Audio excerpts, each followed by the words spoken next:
The first duty of government is to protect our rights. It's our job to maintain the proper role of government in what we were tasked to do. If you really want to doge, this is how you doge. You don't vote for bad legislation that expands government. Thank you.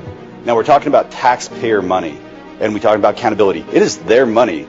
This isn't a government program we're actually spending on. We're actually giving it back to the people of Idaho. There's other options for making our ballots more secure, such as using watermarks or putting holograms on the ballots. And I think that that's what we need to look at more, is trying to get back to what we used to be, where our churches and our families took care of each other instead of relying on the state.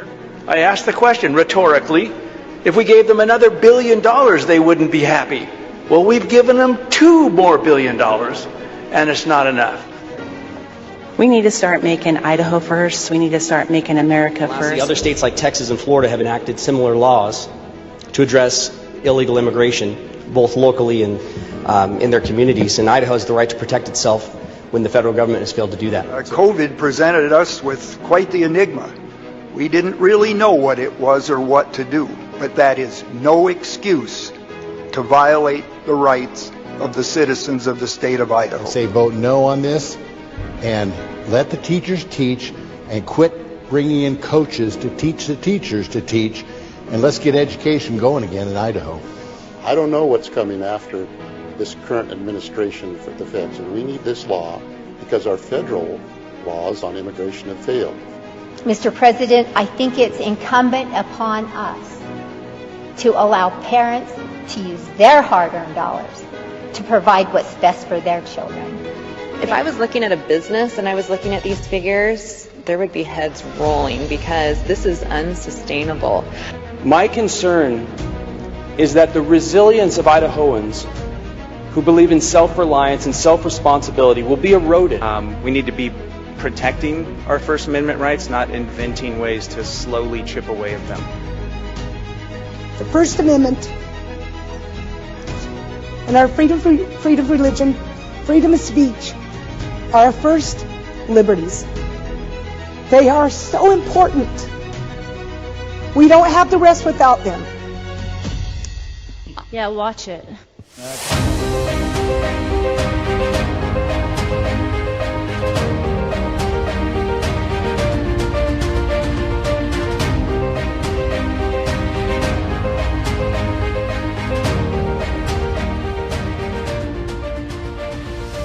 Well. Good morning, folks. It is January 28th, 2026. Welcome to Idaho Signal. We're on the air, and folks, we're in week 3 of the session, and there is a lot to catch up with. We've been watching the committees. We've been watching what's happening on the floor and in both the Senate and the House. Nothing too exciting yet.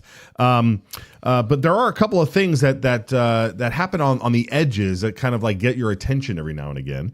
And we want to cover it all here. We don't really have an hour a day, and sometimes we don't get to a lot of things. But one of the things that I know that people out there are talking about was this Hispanic Affairs Commission, which during the summer got a lot of heat because it's like a $500,000 program that's specifically geared towards outreach to the Hispanic community through this government commission.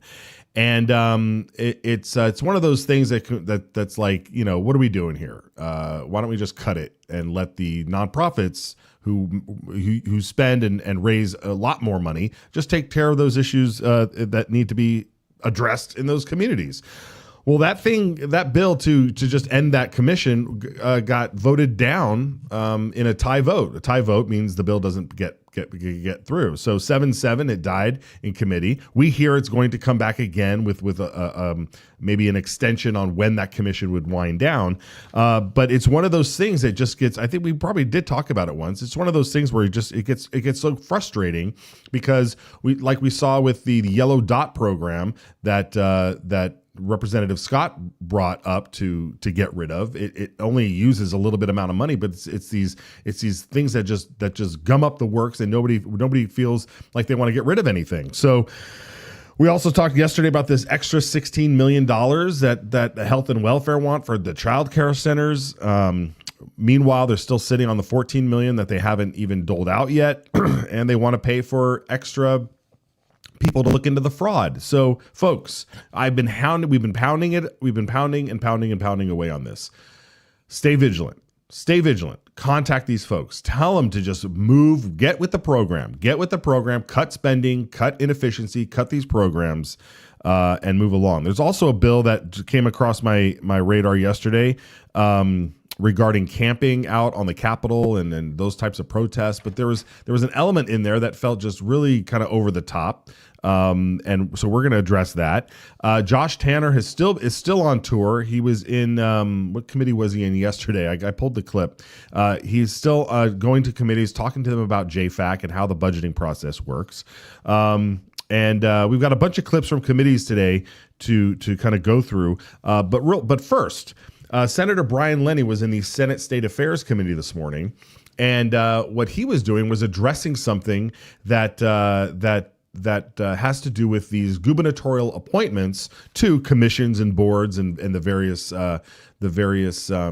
extracurricular sort of things that are out there lying in these agencies that deal with the public in a certain way. And so he had an idea for what happens when the Senate rejects a nominee. Let's watch this presentation. This last one is RS 32970. This puts a 12-month moratorium on gubernatorial appointees when they are rejected. This just says that if the Senate explicitly rejects an appointee, that same person can't be appointed to any position requiring Senate consent for 12 months following. The reason for this, obviously, we're in the Senate. We've rejected people, a few since I've been here. I know the rejections are rare in the Senate, but I think our vote has to mean something. I don't think this is a problem we have. I haven't seen that since I've been here, but the Constitution gives the Senate confirmation power for a reason.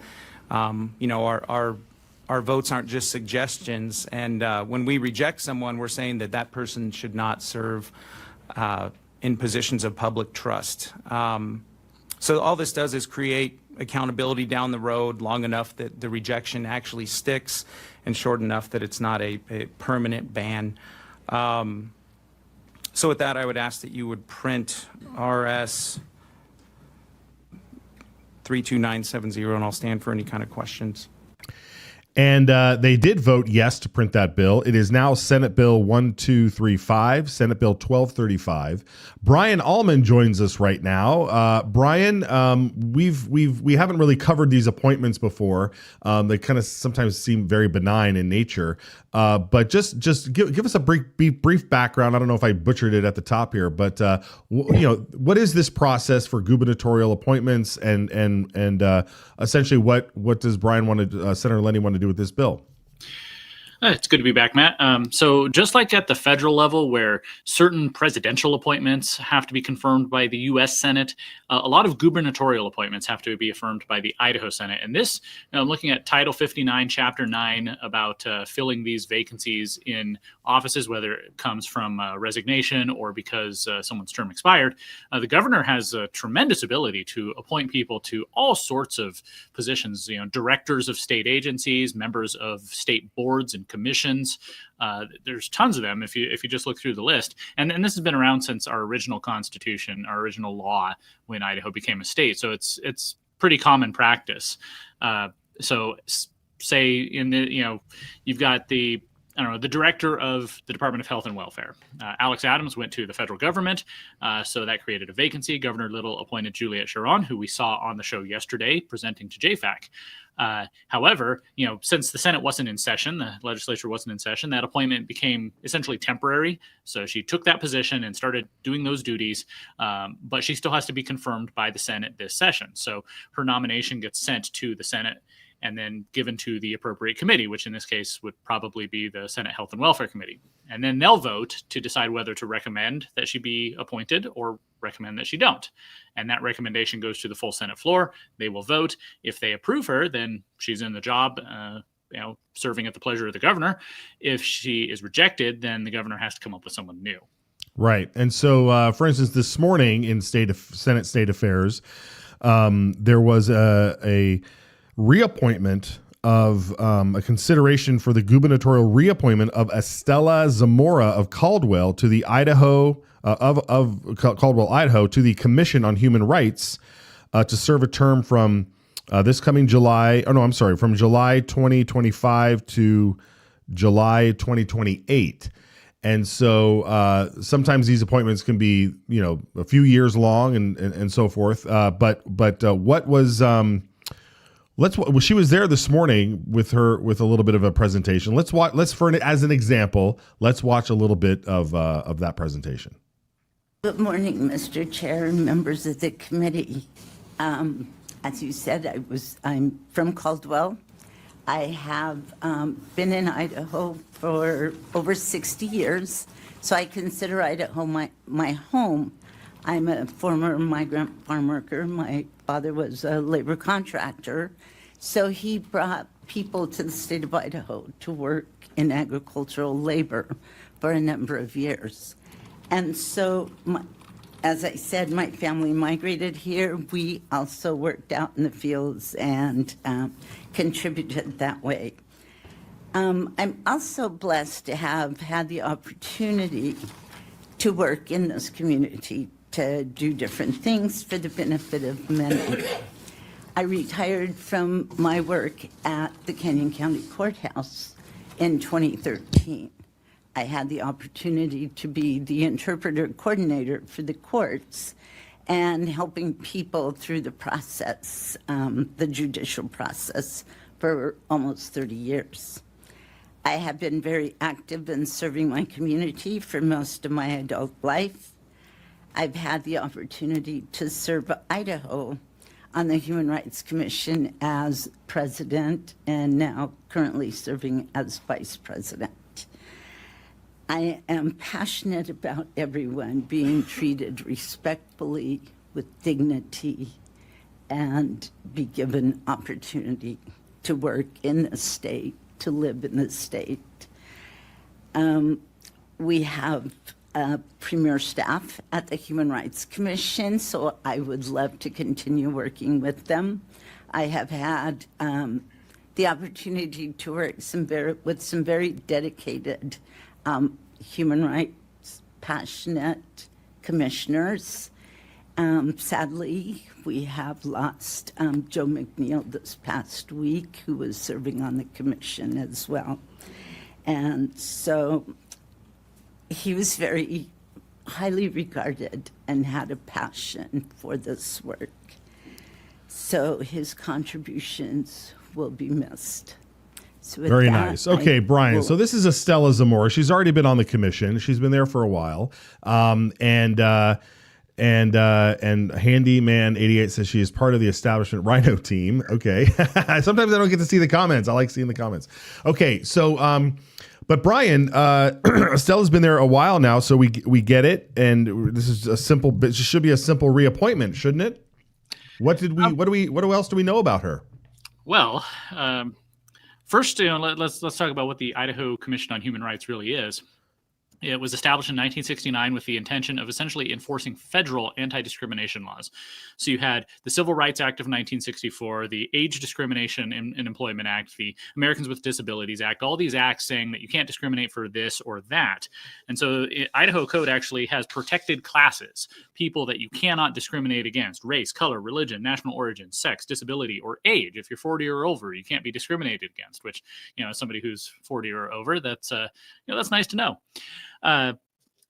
As much as Democrats like Senator Melissa Wintrow would like to have it, we do not have gender identity or sexual orientation on that list. They've been trying for years to get that added so that people could sue if they're discriminated against for being a man dressing in women's clothing or something, but it's not there. But what the Commission on Human Rights does is it takes complaints. Say somebody says that they were discriminated against by their employer because of one of these protected reasons. They investigate, and if they decide that there's probable cause there, they have a lot of influence. They can, force an employer to come to mediation to try and, do this informally. They have the ability to file civil lawsuits against employers for alleged discrimination, and they can bring the weight of the government into those suits. So this particular appointment, it's not just just a dog and pony show. It's has real ability to affect the relationships between employers and employees, and a lot of other stuff. So it is an important position, and well, it is interesting to see what we've learned about Ms. Zamora and her views on certain things. Well, yeah, because I mean, if the way you lay it out, I mean, that is pretty powerful to be in that position in that commission to take on, complaints and do investigations and essentially bring people before what sounds like some sort of star chamber, and in the hands of the wrong people, this could be a bad thing here. So, I mean. So what did we find out about Miss Zamora here? So, just a quick perusal of her Facebook page shows that, well, she is not in favor of ICE, Immigration and Customs Enforcement, enforcing immigration law. For example, this post that we just showed up on the screen here, it's obviously in Spanish, but you can get the gist of it. Fuera means out. Get ICE out of here. Get ICE out of our country. And that first post in Spanish was shared originally by Poder of Idaho, which is, in my view, an explicitly pro-illegal immigration group that tries to use advocacy and street protests to really push the issue of amnesty, of saying no person is illegal, that sort of thing.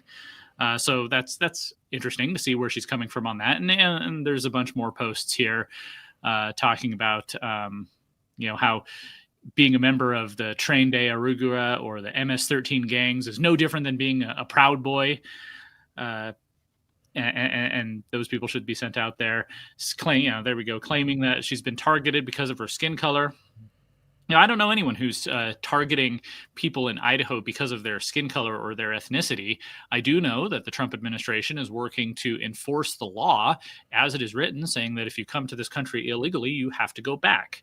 And that if you then, maybe somebody who is a citizen interferes with that, parking their car in the way or blowing whistles or trying to actually accost law enforcement, then they are going to receive the due process for that. So it's... So she's basically an activist. She's basically a leftist activist, working and promoting things that are going against ICE and against the federal government's ability to deport criminal aliens. And so she's. I mean, that's the mandate. The mandate is ICE is out there to deport, arrest and deport criminal illegal aliens. And so she's an activist. And if she was in Minnesota, it looks like she's promoting solidarity with Minnesota and the things that are going on there. And here is somebody that is going to be in what you described earlier, a position of power at the Human Rights Commission where they can do investigations on discrimination and all sorts of different claims. Is this who we want in these positions? Well, I think you and I would agree that this is not the type of perspective we want to bring to this commission. The ICHRA, IHC, Idaho Human Rights Commission, has been, their real task is, these discrimination complaints. And even in this hearing, she mentions that one of their biggest issues is disability discrimination complaints. However, this shows, really where her perspective is, what her worldview is, the lens that she sees the entire world. The commission has been, partnering with other groups, private groups that really promote a very, very, very left-wing, progressive, even socialist view, of identity politics and, social justice and such. Governor Little has been, publicly very supportive of ICE, putting out, various, when the Wilder raid happened a few months ago, when ICE came in and, detained people who were allegedly here illegally out at the horse racetrack in Wilder, where there was also illegal betting going on. He put out a statement in support instead of, Well, where was he? I'm sorry, Brian. I just I'm getting so incensed here. Why is the governor appointing this person? Exactly. That was my question. If he's been publicly in favor of ICE supporting President Trump and his efforts to enforce the law, and yet he reappoints this woman whose views run very counter to what those aims are. Does he know about it? Does he not care? You can make the case that, well, somebody's personal political opinion shouldn't affect how your position like this, but at the same time, this is a very politically sensitive position that intersects with a lot of these issues, and so it goes to show exactly the perspective she's going to be bringing to this 9-member board. If if you found out that an appointee to this was, some sort of white supremacist, posting, Nazi nonsense, then, that person would rightly be pilloried. And, of course. And Brian, the point is that this state is what we went like 79, 80, 90% for Trump, right? Like the mandate is clear. This is a Republican-red conservative state that is, the entire country is 65% in favor of what ICE is still doing. And in this state, it's even higher. And so when people elect people like Governor Little, a Republican, and then stack committees with Republicans, super majorities of Republicans, how does someone like this get through? Even if you were to say, well, you wouldn't want someone's values on why should we have someone with the other values on the right-leaning side on these commissions? Why? Because this is we govern ourselves. This is who we want to put in power. And so you put someone like this in power. Where was she? What was Truth Family Bible Church allowed to go to the Human Rights Commission and say that their rights were violated? Would she have taken up that cause if Christians find themselves being violated? These homeschooling Christians that just want to have take advantage of a public service, like the curriculum expenses being taken care of at their local school, and then they being denied. Is she going to help them? No, she's not. She's going to help ICE. She's going to help illegal criminal aliens and do all she can to make sure that like she said, her entire history is working in the fields and working in the farms. Well, I'm not going to sit here and say, how did she get here? 60 years ago, right? Did she come the right way? I mean, it's worth asking. She seems to be so passionate about is this her posting about the gentleman that got shot and killed? What is that's the guy that got shot and killed in Minnesota? Right. That's Pretty. An American hero. Any death is a tragedy, of course, but he put himself in a position to try and impede ICE's operations. And apparently, I just saw yesterday, this was not the first time. A couple of weeks ago, he apparently broke a bone trying to fight ICE. And so he was dedicating his life to fighting law enforcement, to trying to stop law enforcement. And so let's reward Estella with a position in the Human Rights Commission here in Idaho. Real smart, guys. Real smart. Well, it'll be up to the Senate. We'll see how the committee votes on Friday. They'll come back and vote on whether to recommend to the full Senate that she be reappointed or not. And then the Senate gets to decide. They can reject her. They can say, no, no, Governor Little, we respectfully disagree. This is not a good person for this position. And we, as the Idaho Senate, reject it. That is entirely within their purview. All right. So then here's what we do, folks, when you're watching. This is what we do. Put up the number. This is the phone number for the Senate State Affairs Committee, 208-332-1326. Get out your email and sstaf@senate.idaho.gov. That's what you need to do. You need to call up the Senate State Affairs and say you cannot reappoint this pro illegal immigration, anti-ICE activist to this Human Rights Commission. It's atrocious. She should not be there. In fact, I don't know when her term is up, or if she's still. I mean, her appointment here, they were considering, was from July 1st, 2025. So is she just sort of like a sitting commissioner at this point? This is atrocious, folks. If you agree with me, I don't know if you agree with me or Brian here, but the Senate State Affairs Committee needs to hear you. 208-332-1326 to not recommend reappointing Miss Estella. If she would like to go work on something, she's more than welcome to head out to Minnesota. I'm sure there's plenty of people who could pull up some funds to send her to Minnesota so she can fight ICE over there, because it's not going to happen here.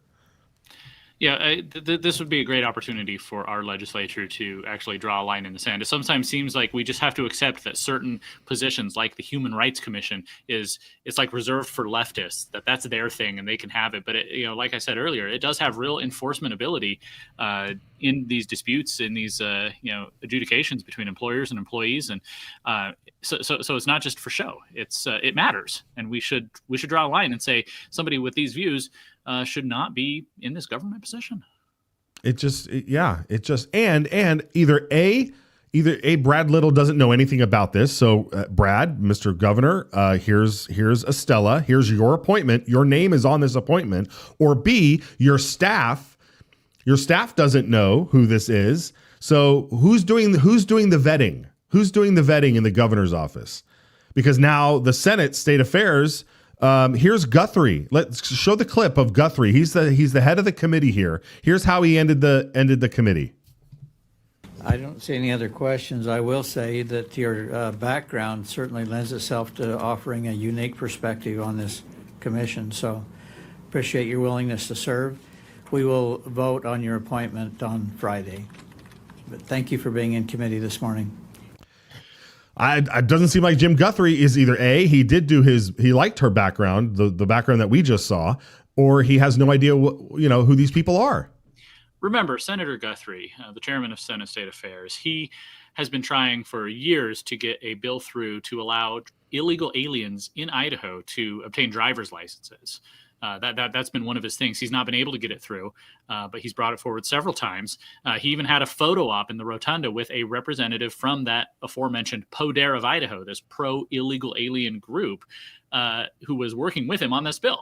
So I don't think he's really the best spokesman for, rule of law and ICE and supporting President Trump's agenda and, what we believe makes America great. What else can I say? What else you say is we need to get rid of this guy. He needs to be voted out, folks. He needs to be voted out. I don't know. I mean, is it worth showing some of the questioning? I mean, was there anything else gained by there were a few questions sent his way. Senator Ben Adams had a question for Estella. Let's watch that. In the large scheme of things, we see a lot of, it seems like we can't get away from questions on immigration and human rights. In Idaho, when it comes to human rights being violated or anything like that, have you seen any of that on the committee, and do you have any concerns about that? Ms. Samara.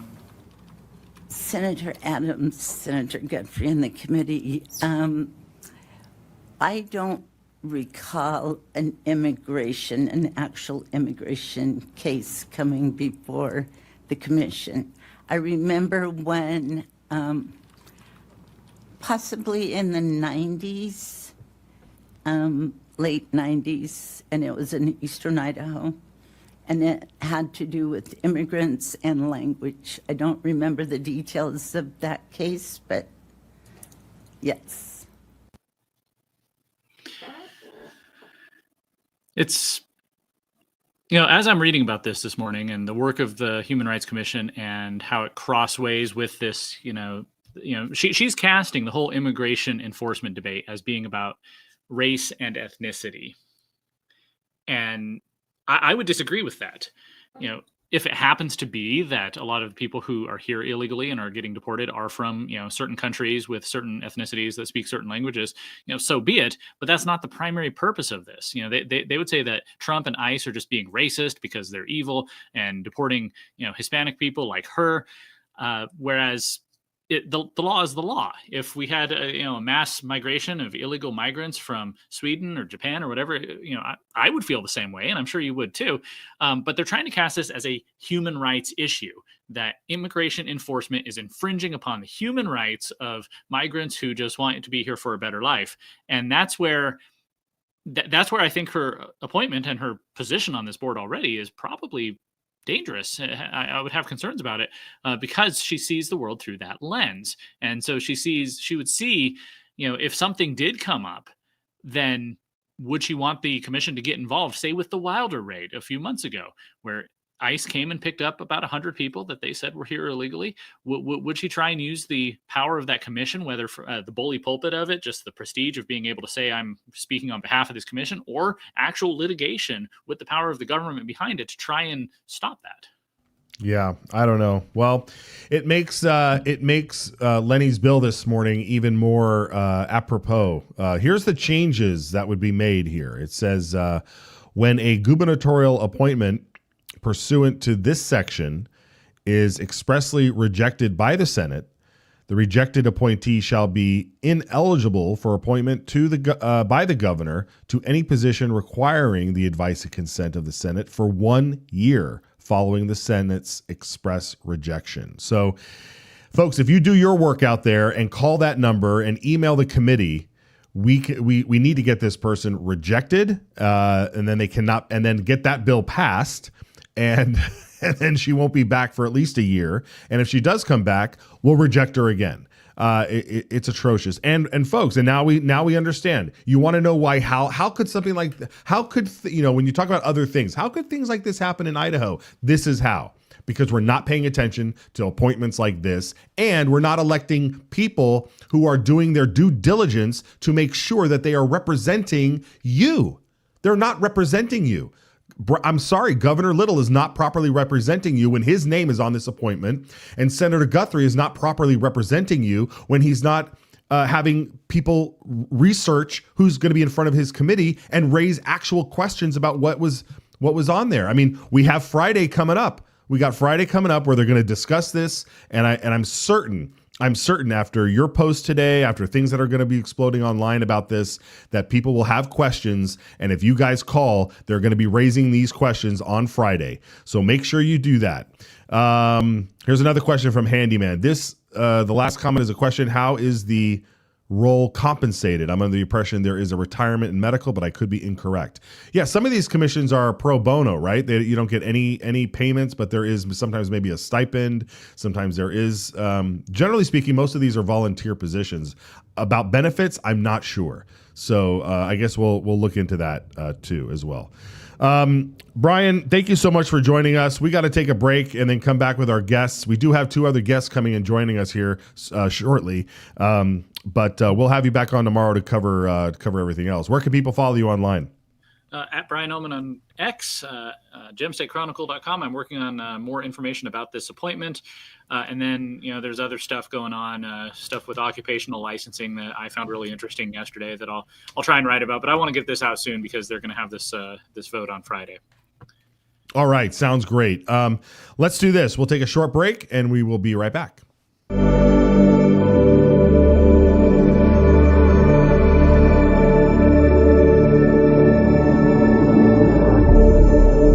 That's exactly what happened. You want to pull the tape? You can pull the tape because we now got video. Idaho is the dirt under your fingernails after an honest day's work. Idaho is the hug around your neck when your daughter spells her first word. Idaho is the written word of the law, steadfast and impartial, guarding liberty for all. Idaho is the family rifle passed down, a legacy of protection and the right to stand firm. Idaho is the echo of your own voice, unshaken and free, standing tall among the world's silenced. Idaho is the home that's built to weather storms, not empty wallets.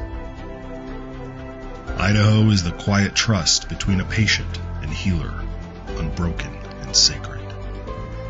Idaho is the hymn carried by the Spirit, gathering neighbors together in faith and purpose. Idaho is the laughter around a campfire, a family's bond growing stronger with every word. Idaho is the pioneer's will, firm and clear. We govern ourselves, free and unbound. Idaho is what America was. Let's keep it that way. Ask your legislator to sign the Citizens Alliance of Idaho pledge to preserve our shared values. We ride together.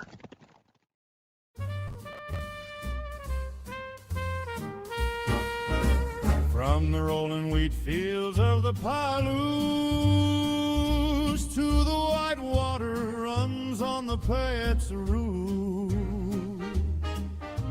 Golden potatoes, farmers stand strong.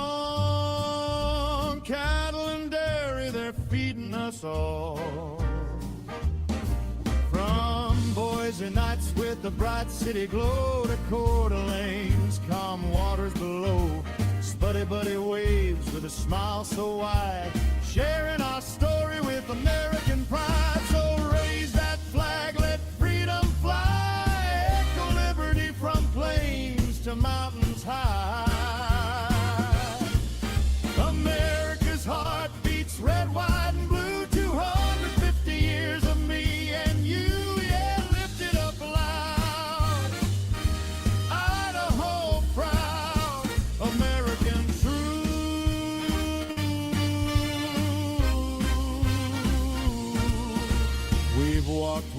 Lewis and Clark on the trail raised out families with stories to tell. Generations working hard hand in hand, building on a dream, saying yes we can.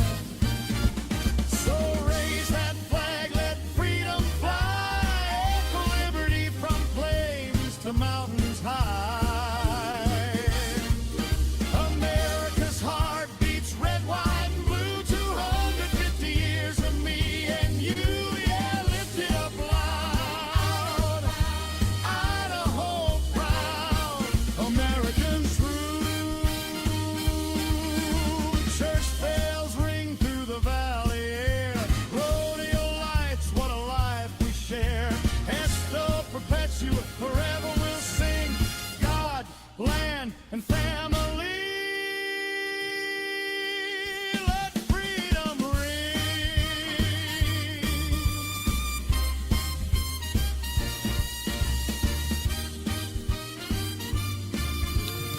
All right, folks, that's what's happening in your committees. We like putting up the calendars there for you to keep up. That'll be later today in the Senate Judiciary and Rules Committee. So, welcome back, everybody. Yeah, please pay attention to these gubernatorial appointments. I mean, this is wild, and it only happens in the Senate. So, all we have to do is stop it one time, and that's it. Joining me now, I believe, is Representative Chris Bruce out of District 23. Representative Bruce, thank you so much for taking the time out today. You are a busy man these days because you have just been appointed to JFAC to be on the Joint Finance and Appropriations Committee, which I think is a fantastic appointment. We've already been playing clips of you asking some great questions. Yesterday, in particular, you were questioning this child care center program that the Health and Welfare was back asking for something like $16 million more for the upcoming budget while they're sitting on $14 million that they haven't even used yet. You want to give us your perspective on this right now? Yeah, thanks for having me. I appreciate you letting me jump on. It has been kind of wild around here. I get a lot of congratulations and condolences. I haven't decided which one is better, right. For the appointment to that committee. But it's been good. Yeah, I think, when we talk about these agencies that come in, that in particular, they wanted additional $16 million, but they haven't allocated the other 14, I think it's 14.8 that they had, because they were figuring out how to allocate it. Some people had questions about whether there was misuse of it or possibly misuse. And honestly, it may not even be like a fraud issue. It may be that the system's set up that these folks can just use multiple avenues of welfare, right, or these assistance. And so while they're looking at that, I just don't think it's the right move to allocate another $16 million towards it when they haven't figured out how they're going to allocate the 14. Right. That's just me personally, but I think that's, on the committee, I've tried to ask questions as far as, what do we get for this money, right? And I think I asked the same thing. What do we get for $16 million? More of an ROI. We're putting out the taxpayers' money. What are we actually getting in return? Because I found a lot of these have different layers on top of it, right? It may not be one form of funding. There may be 2 or 3 different streams of funding that are going toward the same issue. And that's kind of concerning from my point of view, just to try to weed through it. Yes, and you brought up a good point there that sometimes these things aren't, because the whole point is that apparently Idaho has a child care crisis, right? Where there's not enough people and businesses and places for people to have their children looked after while they go off to work.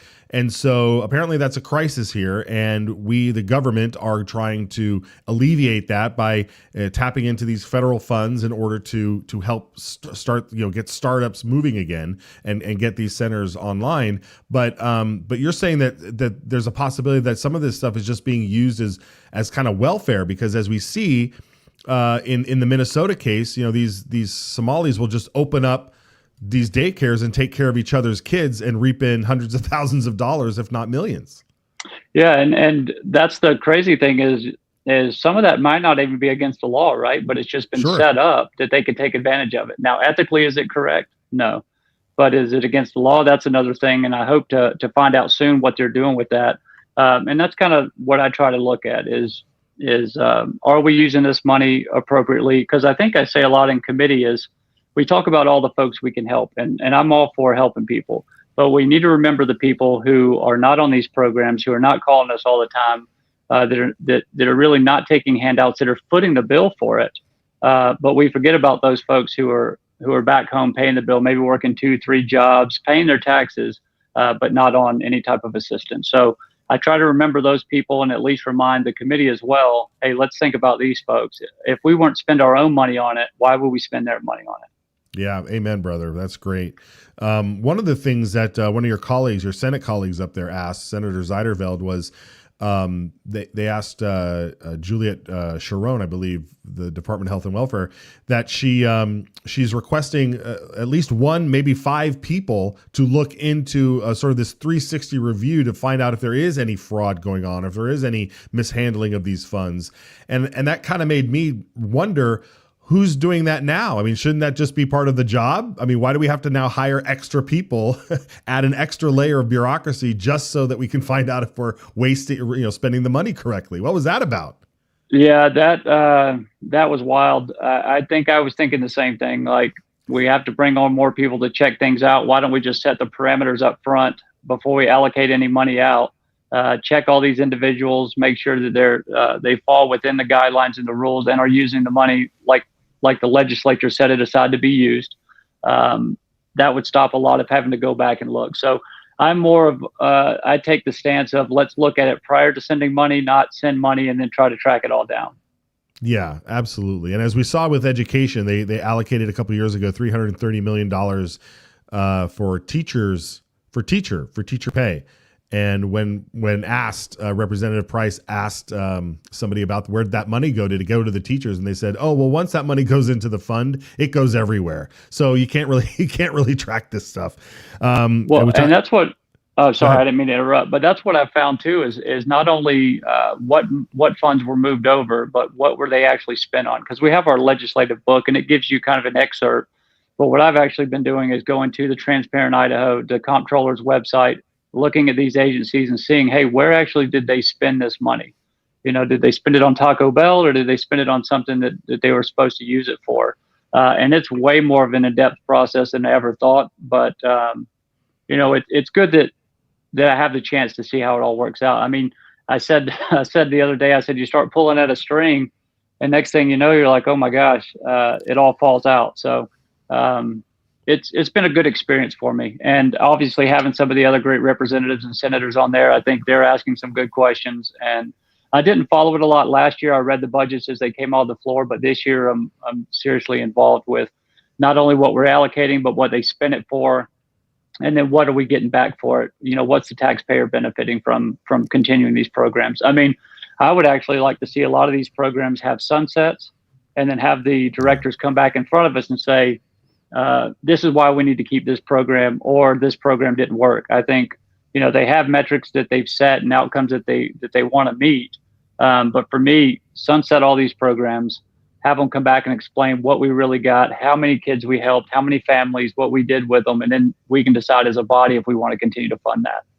Yeah, and that's something that can be done in committee, right? I mean, that's where those bills are formed. And I think one of the things that we've also been tracking is co-chair Representative Josh Tanner has been doing a bit of a tour to all the House committees, explaining the JFAC process, encouraging them to look back at old legislation and things that need to be sunsetted but weren't, and that sort of thing. Your perspective on that, now that you're in the JFAC, how helpful would that have been for you last session when you were only in committees?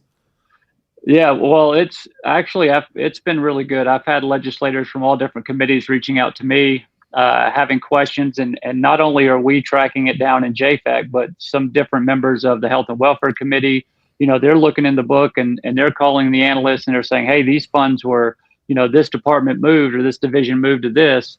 I see we moved 23 million, but 3 million here and ended up here. Where'd the other 20 million go? And so we're tracking that money down. It would have been great to have it last year, but I think this year it's more of a whole legislature approach, which has been really good under Senator Groh and Representative Tanner. That's great. That is great to hear. And I did hear a few people push back The ones, because, look, there's two people that arrive in government in your position. Those who are there who think that they work for the governor and the agencies, and those who know, like you, that you work for the people. And so when you come up against, legislators who are doing exactly what you just did, like, wait, we allocated 23 million, you spent 20, where's the other 3? Those they don't like those questions, do they? No, well, and having to answer them on the spot too, and then you'll hear, I've heard a lot of, oh, well, that's getting down. We don't want to ask where money goes. They said, well, that's getting down in the weeds. Yeah, exactly. That's where I want to be, right? Because I think that's where a lot of people, they get to this one level and they say, oh, well, that's a little more than most folks look at, or that's down in the weeds and that's meant to deter you, but it's not. That's where we actually should be looking to see where those dollars are actually going.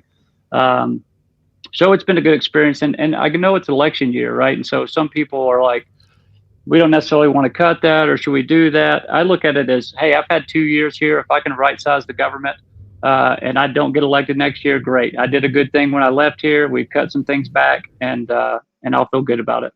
Yeah, that's great. Okay, we've also been paying attention to some of the other bills that you've been bringing in committee.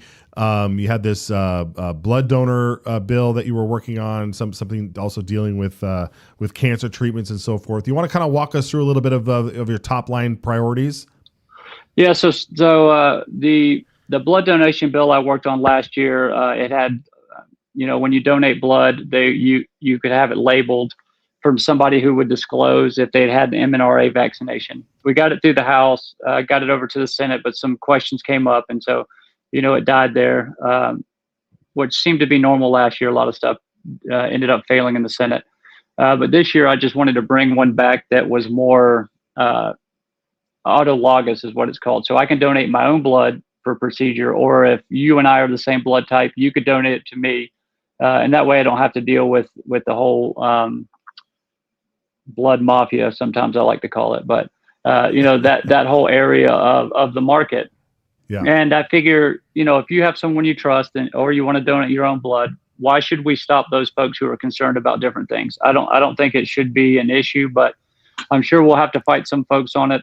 The other bill that I had was for medical procedures. So if you go in to have a medical procedure, they have to provide you the cash price and the insurance price.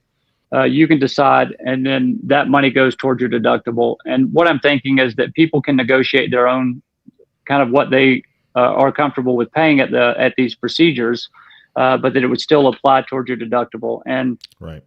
I've had some insurance companies reach out. They do have some concerns about it, but the goal is just to, first off, the folks who are doing these procedures, they can get paid right then, and not have to wait for the insurance companies or Sure. To come back and pay them. So it helps the business owner, but then it also helps the patient being able to negotiate their own price. The third one that went through health and welfare is oral parity. I don't know if you remember, I'm a leukemia survivor.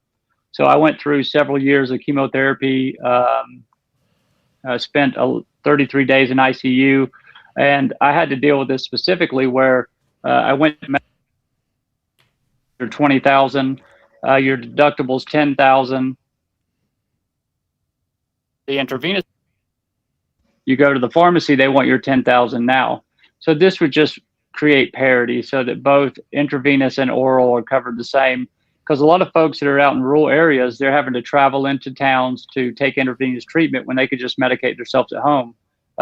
Cuts back on just a headache. And when you have cancer anyway, it's already a lot to deal with. You're dealing with it financially with your family and everything else. But that travel in and out of town all the time just adds a layer of stress. So yeah. Wow. Well, good for you, Representative. Thank you so much for your work on those issues and your work in JFAC. Where can people follow you and keep track of your good work and support you? So I'm on obviously X, and then Chris Bruce for Idaho on Facebook. I forward all my calls from my office to me all year long, which so many people believe. It's funny. I had a guy call me, and he called. He said, "Well, I want to know where the representative stands on this." And I said, "He supports it." And he said, "Well, I want to know where he stands on this." And I said, "He supports that." He said, "How the hell do you know?" I said, "Sir, you're talking to the representative." And so he couldn't believe I was answering my own phone. He thought we had staff, but I figured that's the easiest thing you could do is answer the phone for your constituents, good, bad, or ugly. So right. Feel free to call me, email me. You can find me on X and also on Facebook. So thank you for the time to put my information out there. And I look forward to chatting again. Yeah, thank you, Representative. Take care. We'll see you soon. Yes, sir. All right, great. All right, very good. Excellent. Yeah, well, folks, quick reminder on all this, like, you know, we're paying attention, laser focused, always keep your eye on the ball and don't get distracted. And so when it comes to somebody like what we talked about at the top of the hour here, you got to stay on the ball. Put that number up again if you can. The Senate State Affairs Committee. This is to voice your opinion on whether or not you think Ola Stella here should be reappointed to the Human Rights Commission. 208-332-1326. Light up the phones, folks. Light up the phones.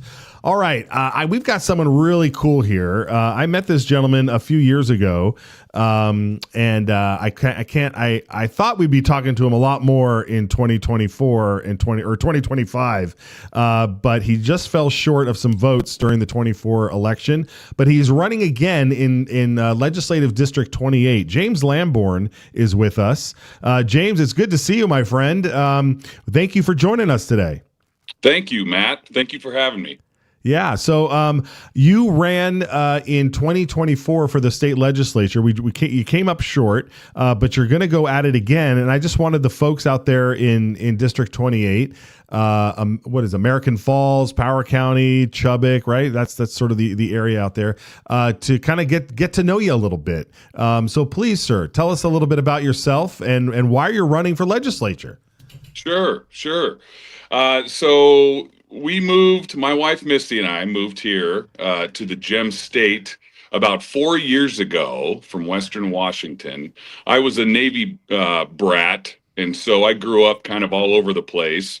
And by the time 2020 came around, we were witnessing literally the downfall of Western civilization with the COVID and with the chopped and chaz zone and with the Black Lives Matter and the Antifa. And the election and everything, we decided, whoa, it's time to go. So we were new empty nesters, and we had always heard about how free and kind of a red state and a liberty-centered, rugged individual state Idaho was just to the east of us. And so we didn't know anybody here. We had no roots. And we spent 3 months. We checked out about 50 cities in Idaho. And when we landed in American Falls and learned that there was one street light in the entire county, I realized, holy smokes, this place doesn't remind us of Western Washington in any way, shape, or form. This is where we're going to live. And so we replanted our family tree here, Matt. And then 2020 really shook us up the way I think it did for millions of people who had been paying close attention. I turned 18 a few months before 9/11 and was a Republican a few months after 9/11, registered, and really started paying attention to the world and politics. I worked for a decade. I worked as a Teamsters Union member for Aramark Uniform Services. It was a B2B business, and I was responsible for over 100 accounts, most of which were on the University of Washington campus. So I was there 4 days a week. There's 60,000 faculty and students on the UW. They have their own police and everything. And I was there 4 days a week for a decade, basically arguing and defending constitutionalist, conservative, Christian, capitalist viewpoints with faculty and students who were self-avowed socialists and Marxists. And I had to do business with these folks. So I walked that tightrope. But by the time 2020 came, Matt, I realized, these people are done talking. I know what this is. I know who these people are. And they're burning down all our whole city and state. And so by the time we got in American Falls, we were activated, we were motivated. We joined up with the Power County Republican Party, which was in tatters. I mean, there was 2 people out of the 11-seat committee. There were 2 members. And it took Misty and myself 2 years to build that central committee back up. So now we're fully staffed. All 11 seats are filled, and we're active in the community. Yes, sir. And it's from there that I started paying attention to our local representatives. Rick Cheatham in particular, my opponent, and then Dan Garner and Jim Guthrie. And I recognized their voting records from a million miles away as Democrat. These are Democrats, and so that's the last thing we need. As we watch the news, we look around at what time it is in America, what time it is in Idaho, what time it is in the world. There's these epic sort of ideological clashes happening, and this is the last thing we need. Are sort of the good old boy establishment, fake Republican class representing us. When you talk to people in that district, are they surprised at your description of their voting record? What's the reaction been? Yes. We have power in numbers. It's exactly what I suspected down here in this red state. We are a red state. And so most people do not pay attention, unfortunately, to local politics. They had no idea. By the hundreds, whether in Franklin County, Power County, Bannock County, the last 3 years that we've been on this, the great majority of people have absolutely no idea what their representatives have been doing on their behalf, supposedly, how they've been behaving in Boise, who controls them, obviously, and so they're appalled and they're shocked. And every once in a while you come across a member of the good old boy club that supports Cheatham and Garner and Guthrie. And make no mistake about it, Matt, they're not individuals. They run as a three-way ticket constantly because of who they are and who represents them. They have to kind of run together.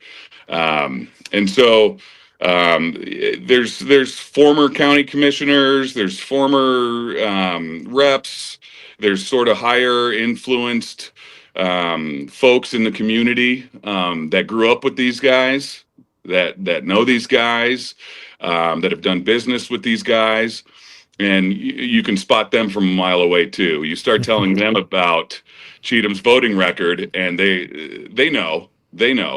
Yeah, yeah.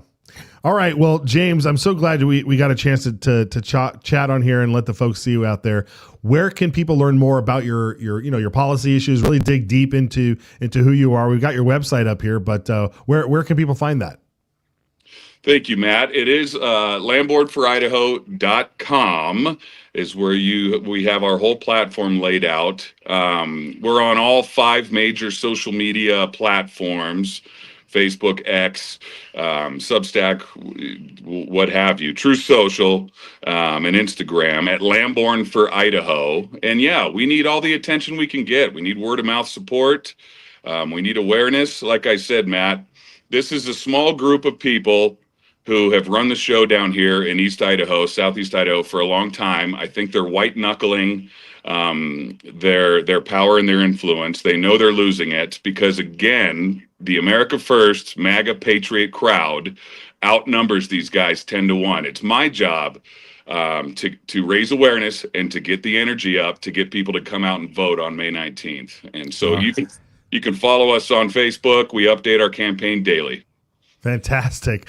All right, guys, Landboard for Idaho, .com. Make sure you guys get over there. Thank you so much, James. Godspeed to you. Thank you, sir. Appreciate it. All right, take care. Woo, man. That's who you want, man. That's who you want in Boise.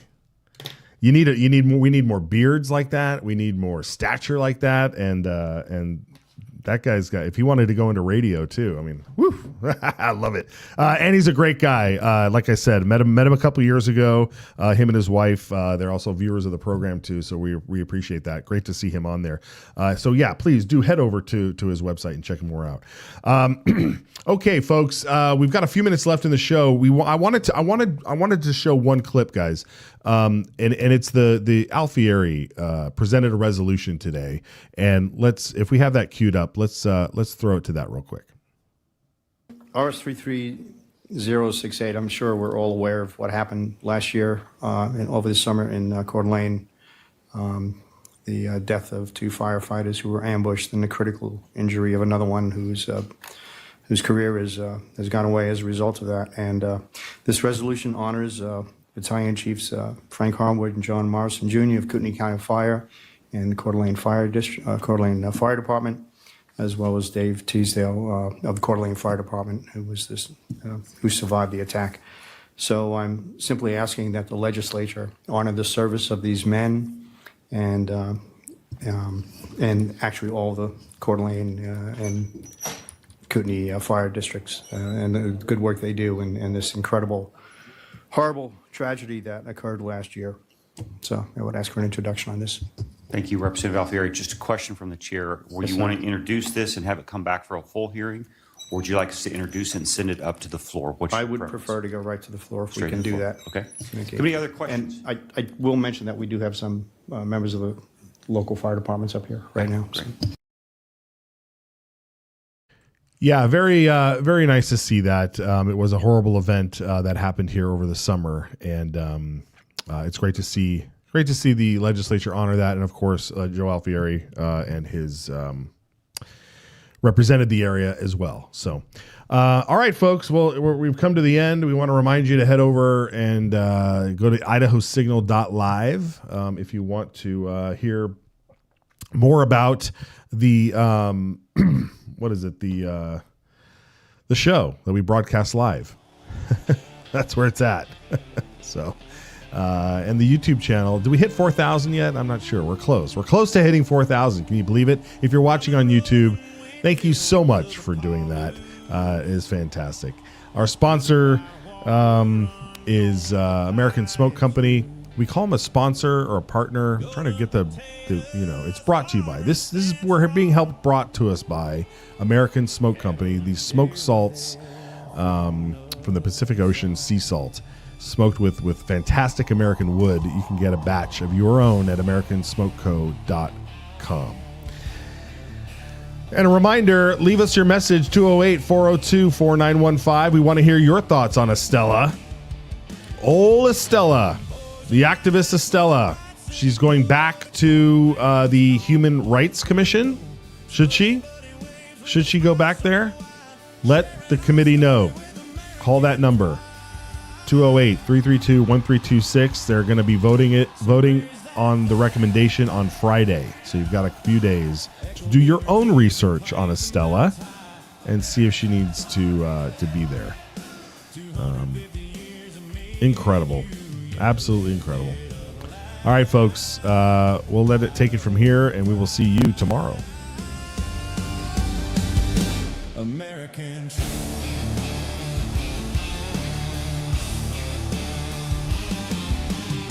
We walk with Lewis and Clark on the trail, raised out families with stories to tell. Generations working hard hand in hand, building on our dreams, saying yes we can. So raise that flag, let freedom fly, echo liberty from plains to mountains high. America's heart beats red, white, and blue. 250 years of me and you, yeah, lift it up loud. Idaho pride, American truth. This bill, I think, puts a stake in the ground that says we have a sovereign right to protect what's ours.